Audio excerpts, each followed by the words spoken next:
The Pentagon recently disclosed the findings from its months-long investigation into an ambush in the West African country of Niger that left 4 Americans dead and the circumstances that led up that incident.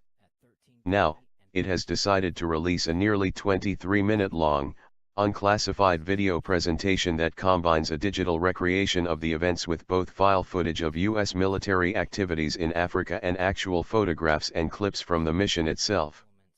Based on the video's actual file name, the U.S. produced the presentation on March 9, 2018, more than 2 months before it briefed the public on the results of its review of the ambush, which occurred on October 4, 2017, and crafted more than 7 different iterations of visual briefing before settling on this one. The Pentagon has made the video available to the press directly on request, but has not put a full copy online itself. The presentation includes a number of details that the Pentagon left out of both the initial briefing on the events that it gave the press later in October 2017. This information was also absent from the original public accounting of the final investigation's conclusions and recommendations, which it presented earlier in May 2018.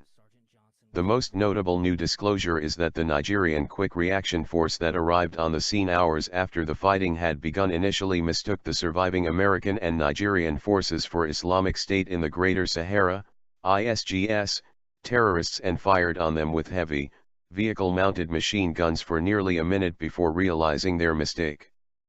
Thankfully, no one appears to have gotten wounded or died as a result of this embarrassing friendly fire incident, which is likely why the Pentagon decided not to mention it. The video also explains that when the combined force believed they were about to be overrun, they destroyed their radio equipment, preventing any possible communication with French pilots flying Mirage 2000 fighter jets, which were the first outside friendly forces to arrive on the scene. Those aircraft did not directly engage the ISGS terrorists for fear of hitting the Americans and Nigerians on the ground, who they could not easily distinguish from the hostile force. The fast-moving combat aircraft did succeed in chasing off some of the militants by flying at an extremely low level, which we now get to see footage of in this video through the infrared full-motion video camera on a U.S. military unmanned aircraft orbiting the ambush area. In addition, we see American personnel on the ground signaling to French helicopters that arrived in the area later and spent approximately 40 minutes trying to determine the location of the remaining friendly forces, which had established a hasty defense in a wooded area next to a swamp. We now know that at the very end of the skirmish with ISGS, the remaining American personnel assumed they would die and wrote and recorded messages to loved ones on personal electronic devices, likely cell phones. Thanks to the visuals, there's a better sense of how U.S. Army Sergeant Law David Johnson became separated from the rest of the force and remained missing for 2 days after he had died.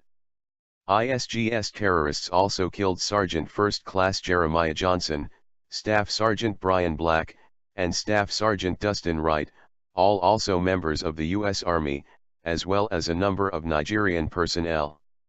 The other 5 Army Special Forces soldiers on the mission, who the Pentagon has not named, survived, but with various wounds. The video offers a harrowing rundown of how the ambush played out from start to finish, at least according to the Pentagon's findings, and is worth watching from start to finish. For the first time, we also get to see the contractor-operated helicopters, which the war zone was first to report had taken part in the response to the ambush, who arrived after the fighting had ended to help collect the dead Americans. File and mission footage appears to show that Ericsson Incorporated was responsible for the Bell 214 STS in question at the time.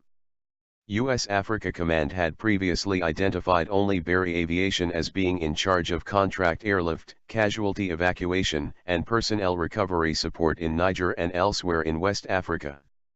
Since it does not operate rotary wing aircraft itself, that company likely subcontracted to Ericsson to fulfill this portion of the contract. The clip identifies the so-called Special Operations Command and Control Element, SOCE, in neighboring Chad as being primarily responsible for operations in the Lake Chad Basin, as well.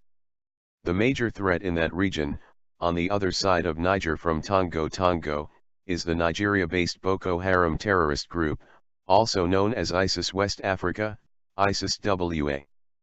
This headquarters was responsible for approving all U.S. Special Operations Forces missions in Niger, which only reinforces questions we raised after the recent briefing on the Pentagon's investigation about the strained command structure in the region and whether American personnel there have adequate resources. You can read the rest of our analysis of the publicly available information from that review here. Still, while it offers important additional details, the video still leaves many questions unanswered about the exact nature of this particular mission and the U.S. military's activities in North and West Africa as a whole.